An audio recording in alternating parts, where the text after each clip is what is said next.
ఓం శ్రీ మహాగణాధిపతయే నమః. ఓం శ్రీ మహాసరస్వత్యే నమః. శ్రీ లలితా అష్టోత్తర శతనామావళి. ఓం నిరజితాచల శృంగాగ్రమధ్యస్థాయే నమః. ఓం హిమాచల మహావంశ పావనాయే నమః.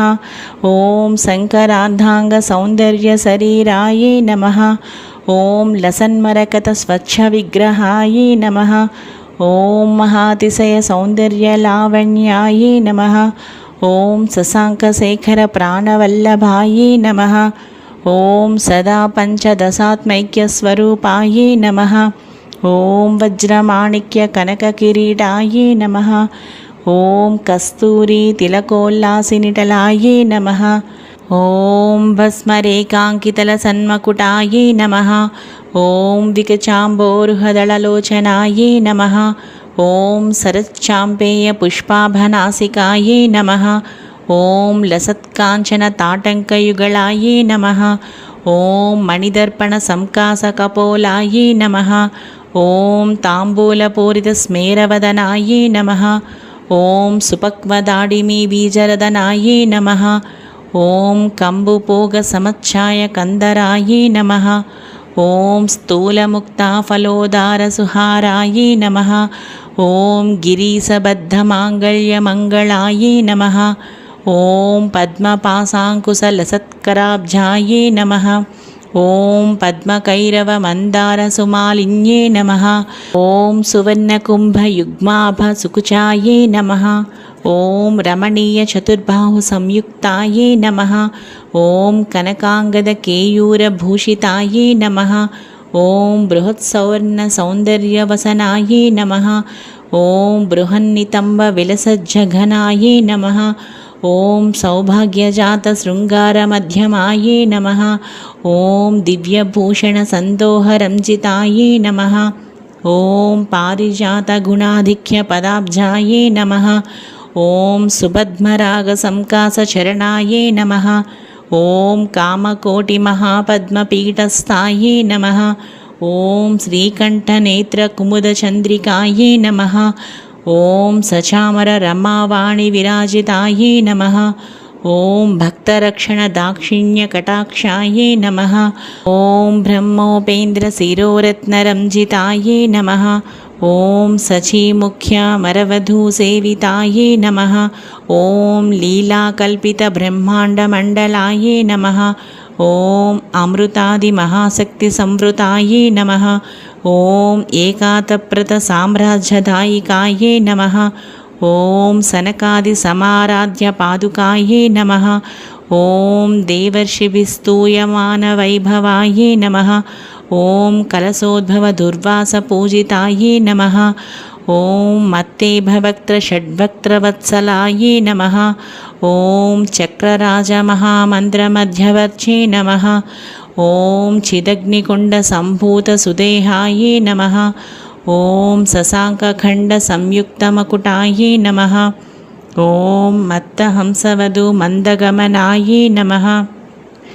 ఓం వందారుజన సందోహవందితాయే నమః.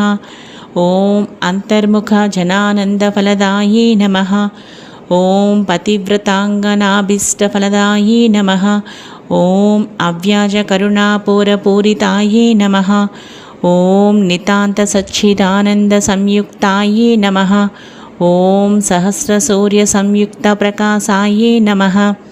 ఓం రత్నచింతామణి గృహమధ్యస్థాయే నమః. ఓం హానివృద్ధి గుణాధిక్యరహితాయే నమః. ఓం మహాపద్మాటవీ మధ్య నివాసాయే నమః. ఓం జాగ్రత్స్వప్న సుషిప్తీనాం సాక్షీభూత్యే నమః. ఓం మహాపాపౌఘ పాపానాం వినాశిన్యే నమః. ఓం దుష్టభీతి మహాభీతి భంజనాయే నమః. ఓం సమస్తదేవతనుజ ప్రేరకాయే నమః. ఓం సమస్త హృదయాంభోజనిలయాయే నమః. ఓం అనాహత మహాపద్మ మందిరాయే నమః. ఓం సహస్రార సరోజాతవాసితాయే నమః. ఓం పునరావృత్తిరహిత పురస్థాయే నమః. ॐ वाणी गायत्री सावित्री सन्नुतायै नमः। ॐ रमा भूमिसुताराध्यपदाब्जायै नमः। ॐ लोपामुद्राचित श्रीमच्छरणायै नमः। ॐ सहस्ररतिसौन्दर्यशरीरायै नमः।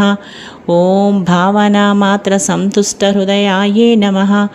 ॐ सत्यसम्पूर्णविज्ञानसिद्धिदायै नमः। ॐ श्रीलोचनकृतोल्लासफलदायै नमः। ॐ श्रीसुधाब्धिमणिद्वीपमध्यगायै नमः।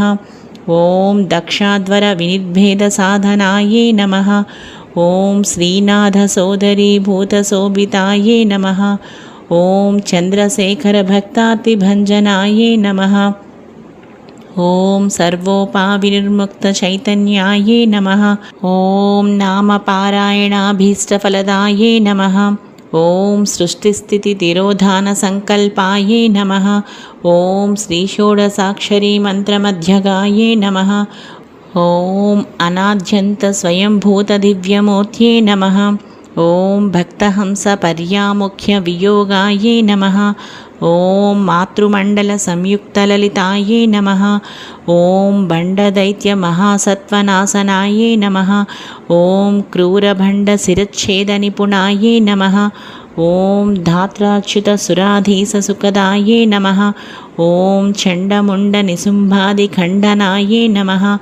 ॐ रक्ताक्षरक्तजिह्वादिशिक्षणायै नमः।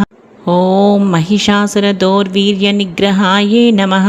ॐ अभ्रकेशमहोत्साहकारणायै नमः। ॐ महेशयुक्तनटनातत्परायै नमः। ॐ निजभर्तृमुखाम्बोजचिन्तनायै नमः। ॐ वृषभध्वजविज्ञानभावनायै नमः। ॐ जन्ममृत्युजरारोगभञ्जनायै नमः। ॐ विधेयमुक्तविज्ञानसिद्धिदायै नमः। ॐ कामक्रोधादिषड्वर्गनाशनायै नमः। ॐ राजराजाचितपदसरोजायै नमः। ॐ सर्ववेदान्तसंसिद्धसुतत्वायै नमः। ॐ श्रीवीरभक्तविज्ञाननिधानायै नमः। ॐ अशेषदुष्टधनुजसूदनायै नमः। ॐ साक्षात् श्रीदक्षिणामूर्तिमनोज्ञायै नमः। ॐ हयमेधाग्रसम्पूज्यमहिमायै नमः। ॐ दक्षप्रजापतिसुतावेशाढ्यायै नमः। ॐ सुमभाणेक्षुकोदण्डमण्डितायै नमः। ॐ नित्ययौवनमाङ्गल्यमङ्गलायै नमः। ॐ महादेवसमायुक्तलीलायै नमः। ॐ महादेवरतौत्सुख्यमहादेव्यै नमः। శ్రీ లలితా అష్టోత్తర శతనామావళి సంపూర్ణం. ఓం శ్రీమాత్రే నమః. ఓం నమః శివాయ.